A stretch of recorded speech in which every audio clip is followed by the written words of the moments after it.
محکمہ موسمیات نے ملک کے مختلف علاقوں میں بارشوں کی پیشگوئی کر دی ہے۔ NDMA نے ملک کے مختلف علاقوں میں آئندہ 24 سے 48 گھنٹوں کے دوران موسلا دھار بارشوں کا امکان ظاہر کر دیا ہے۔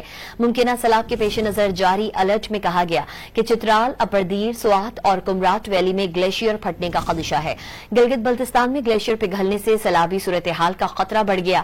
محکمہ موسمیات کے مطابق اسلام آباد اور گرد و نواح میں مطلع ابرآلود رہنے کے علاوہ بارش کا امکان ہے۔ خیبر پختونخوا کے مختلف علاقوں میں بارشوں کی پیشگوئی ہے۔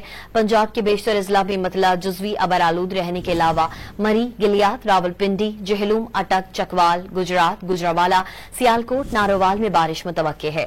سندھ کے بیشتر اضلاع میں مطلع جزوی ابرآلود رہنے کے علاوہ شام یا رات کے دوران بارش کا امکان ہے۔ بلوچستان کے بیشتر اضلاع میں مطلع جزوی ابرآلود رہنے کے علاوہ بارش کا امکان ہے۔